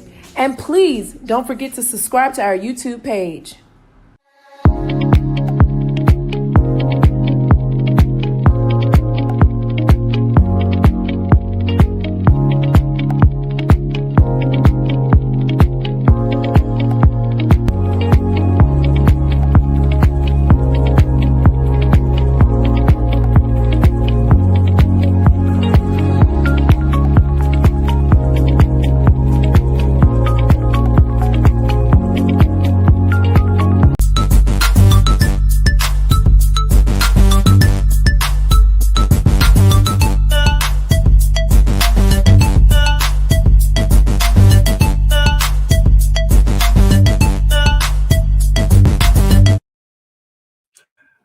We're back for our final segment. Brian, excuse me. I'm so used to saying Brian and AD. I see. Keisha and AD. Brian, on the road. Travel safe, my brother. We'll talk to you when you get there. Have a good time in DC. All right, Keisha, I'm going to quickly go down the men's results from Friday in the Division-II. I'm gonna give all of them, and then if you have anything that you want to throw in as far as comments, then we'll let you go at the end. All right, start off with Bluefield State. They faced number 1 West Liberty and lost by a score of 91-84. Bluefield State, most recent entrant to the CIAA. Got in as an at-large. They were the runners-up in the CIAA tournament. How about Virginia State? Huh? I said not bad. Not bad. How about Virginia State on Friday defeated Westchester and won by a score of 80-64. Fayetteville State also won. CIAA got 2 of the 3 to win.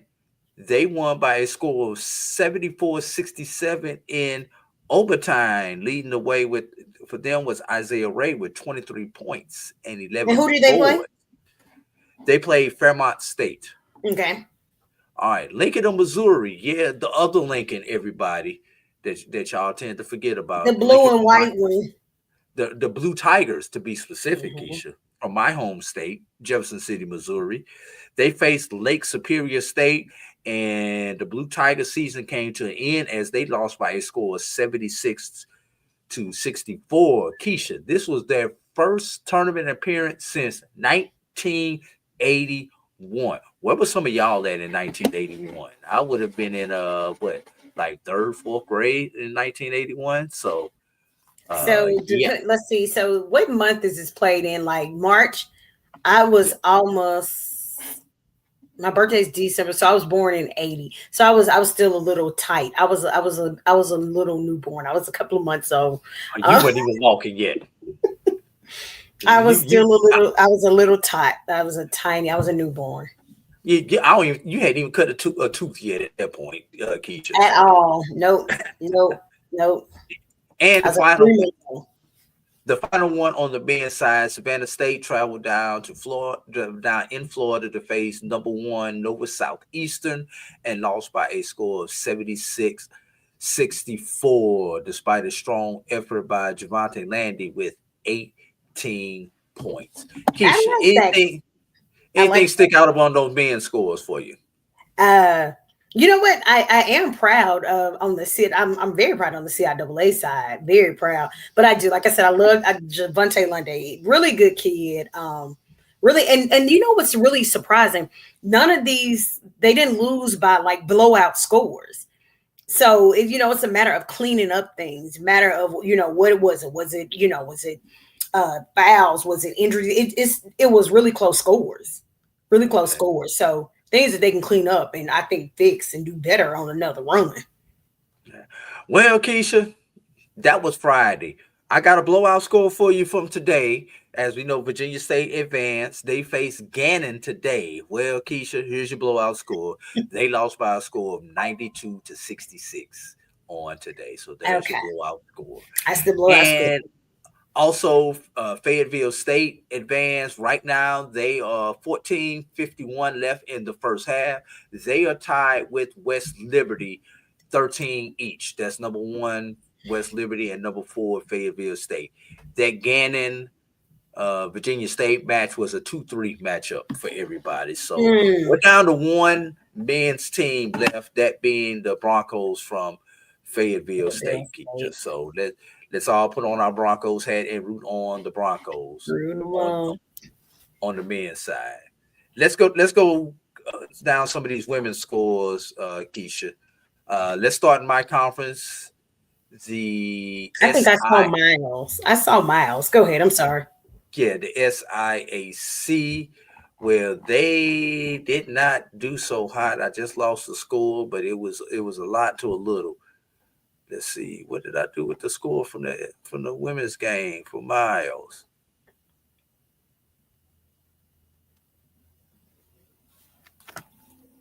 Here we go.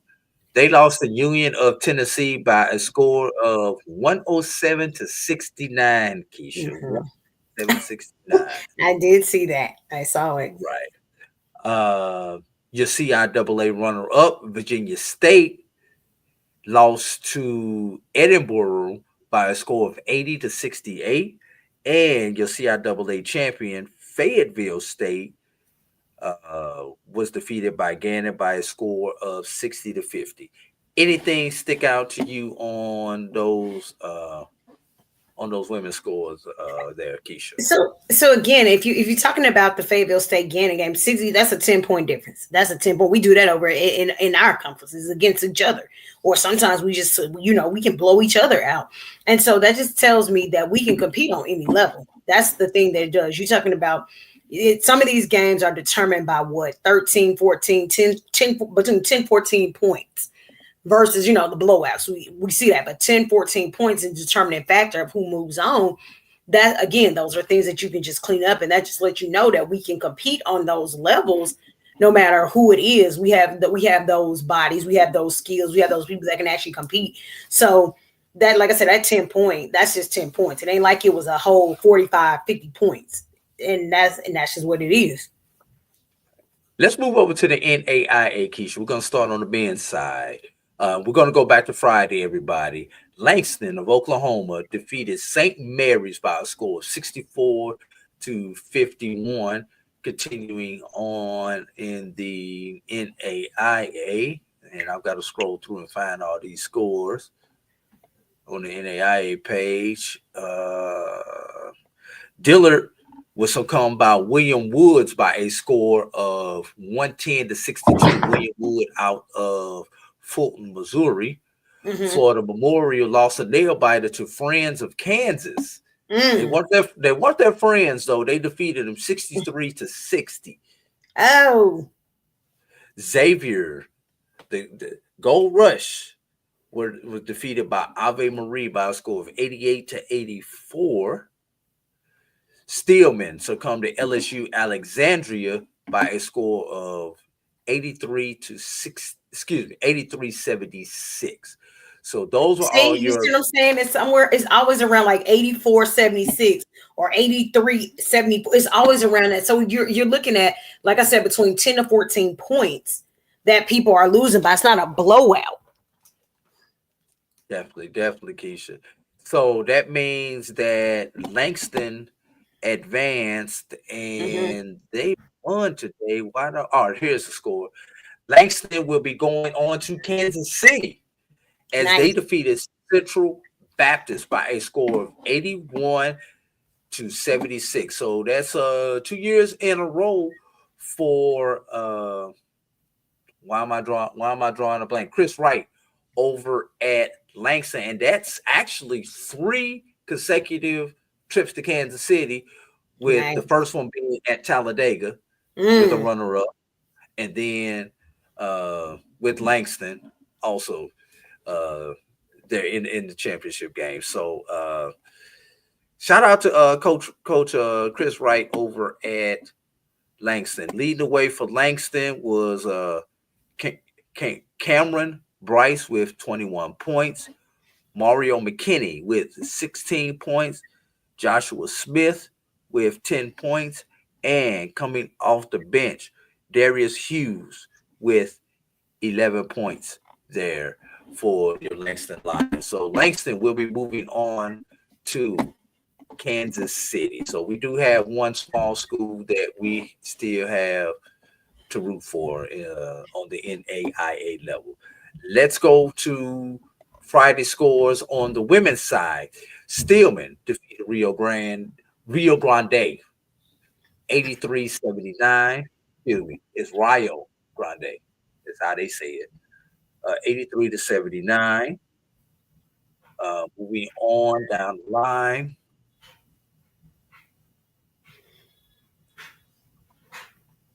I'm going to get to some scores in a second, y'all. Xavier defeated Southeastern out of Florida by a score of 77-59. Florida Memorial beat Indiana Northwest 85-76. And there was one more. I thought we had another one in there from the trying to find Philander Smith. Yeah, I got to give you a second, y'all.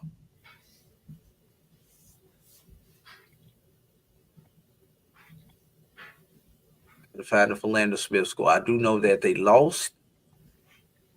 And Fernando Smith lost by a score of 85-51 on Friday. Moving on to Saturday, Keisha. Stillman season came to an end against Indiana Tech by a score of 60-54. But Zula, the Gold Nuggets, move on to Sioux City, Iowa, as or they in the Dakotas, wherever they play the women's tournament at. They won by a score of 72-47 over William and Carey. Langston also will be there as they defeated Blue Mountain Christian by a score of 61-59. Florida Memorial season did come to an end. They lost to Fareed Harmon by a score of 68-47. So that's it on the women's side. We've got two NAIA women, that being Xavier and Langston, and one men's team, that being Langston. And let's see if I can find the brackets for the women. Let's see. Xavier will take on Southern Oregon. That game will be at 3:00 Central Time at the Tyson Events Center. And Langston will play at 6:00 Central Time on Thursday against Dorrit of Iowa. So that's your women's pairings in the, I think they called it like the Super 16 or something along those lines. And let me see if I can find out what time Langston plays. Langston will be playing at Municipal Auditorium in Kansas City, Missouri. They play at 5:00 Central Time against the College of Idaho on Thursday. So that's it for the small schools, Keisha. Anything sticks out to you about the NAIA except for the fact that Langston has both of their men and women playing in the round of 16? Not surprised with the guys. They did they impress. They've been pretty good the last couple of years. So nothing surprised me about the guys. Now you have both teams in is always a good thing because now you can root for both and you hope for them to advance on together. This Brian. Brian doesn't want to go away. He want to stay here and talk to us in the chat. But no, nothing else for me. No. Yeah. But now, one thing, I don't know if you pay attention, there were 4 schools in NAIA who had both their men and women in the NAIA tournament. along with there were two. Let's see, Fayetteville State and Virginia State out of the CIAA had both their men and their women in the Division-II Correct. Tournament. So, Correct. and on the Division-I level, we've got Norfolk State, who has both their men and their women in the NCAA tournament. So we know what schools are in the basketball business out of our HBCUs. Correct. All right, Keisha, we got a couple minutes left before we approach the top of the hour. We're gonna see where your Southern Lady Jaguars wind up at. Once again, your prediction: will they be a 16? Yes or no? Will they be a what? Number 16 seed? Yes or no? Yes. You think they will be? Yes. Okay. I hope you're wrong. I think you're right, but I hope you're wrong. So, any parting comments, Keisha? No, all I got is go Jags. You go Jags. That's all I got. He said block Brian. He said block. Yeah, Brian over there in the car still trying to be a part of the show from the car. You know, it's okay. It's they say what is it? Bad habits are they hard to kill or whatever. So yeah. Yeah. And Brian, I should have asked you this. Bro, I hope you're not driving and texting us. I hope somebody else is driving while you having that conversation. You know, I'm gonna do you like you do me, my brother. Let's be safe. Let's keep our eye on the road. One good thing, we didn't hear any car horns going off, so he's not driving like a maniac out there. He's driving like Grandpa. And that's a good thing. Definitely. All right, Keisha. Let's give them those handles once again so we can pick up this show and get up out of here. Again, I am at Black College Experience on all social media, except for X is Black College EXP, but everywhere else it is Black College Experience. All right. And with that, of course, you see mine on the screen at BCSN Drew on X, formerly known as Twitter, and obviously follow the show BCSN SportsWrap on Facebook or Black College Sports Network, also on Facebook, MyJBN online on YouTube, MyBCSN, and the number one on all other social media. So, with that being said, I just want to say it was a great pleasure being around all of the guys from being around the crew, Keisha. We were around the crew, Black College Sports Network crew, and the other media organizations that do so much to cover Black College sports, HBCU sports there. Wilton Jackson, Will Jackson II, Charles Bishop, Dr. Cavill, Ken Rashad, Tolly Carr, Charles Edmond, Coach Van Pettaway. Who else am I forgetting there, Keisha? Well, I don't want you to just go through all of these guys and not start off with the girl that's on the show with you. You're here. I've already talked about you. You're here. I'm talking about some of the other people who were not, who didn't have the pleasure of joining us today. But yes, definitely. Thank you. Did you say Charles Bishop? Did you say Charles Bishop? Yes, I said Bishop. I said Bishop on it too. Yeah, Charles Bishop. Bishop and Edmond. I did get that. Yeah. Roy. We gotta Roy. Even though Roy, the captain of the ship. Even though he had to dip out. Even though he had to dip out on the weekend.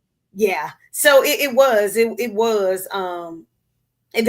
That's right. Tell him, Brian. He said, "What about the ladies?" Simone Stanley. We had Simone on the ones and twos. I got a chance to talk to Nia from HBCU. You slipping. See, this is the problem with men.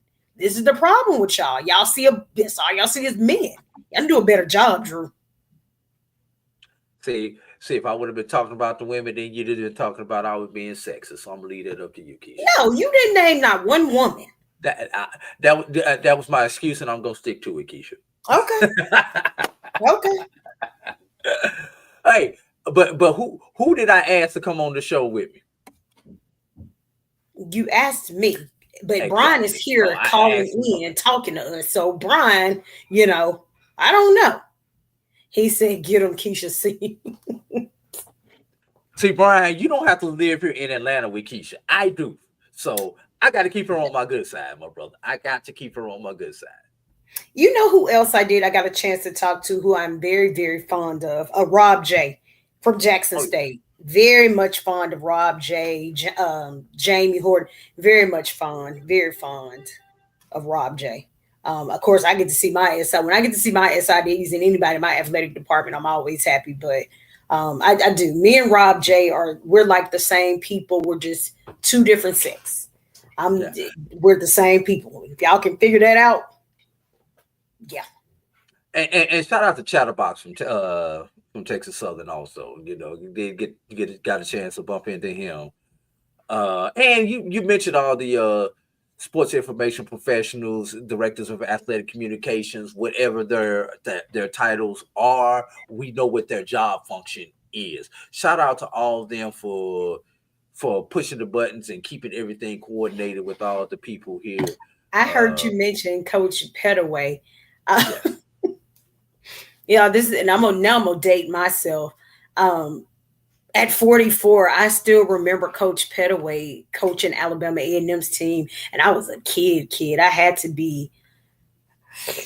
I can't tell you how old I was because I was a kid. That's all I know is I was a kid. But even now, to this day, when I see him, he still remembers me as a kid. He remembers me as a kid. So it's just amazing to see. Like, Coach, you still around, huh? He's still around. He's still around, huh?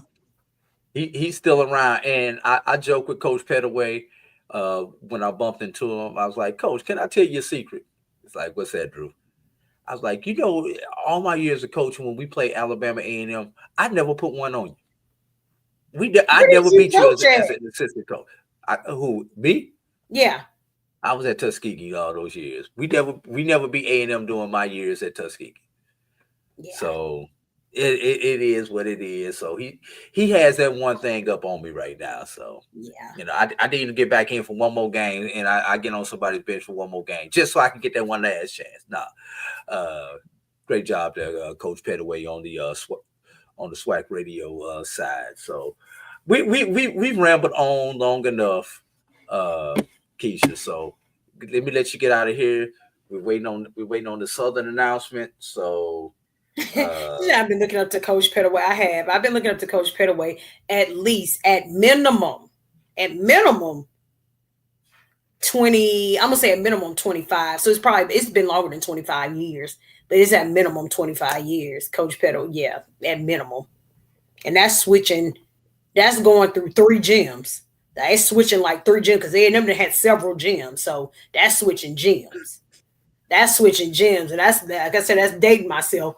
But yeah, it's been multiple gyms. I didn't saw him coach of a long time. Right. Now, if you take yourself back to being Joe, we're gonna end this podcast right here. Then I won't take myself back to being Joe. Shut up, Brian. I'm getting ready to hit the button. Unlike you, I know how to hit the button, Brian. So for my partner, Brian Fulford, who's on the road, drive safe, my brother. For my friend, Keisha J. Kelly of Black College Experience, this is AD Drew. So everyone have a safe week. Make sure you use them days wisely. Don't forget to join our bracket challenge and our survivor pool. Links are in the chat. All the Black College Sports Network social media. Please join. Remember, the survivor pool is winner take all. So see if y'all could beat a brother out here. So with all that, travel light, everybody. We'll see you next week. We'll holla. As soon as I find the outro, there it is.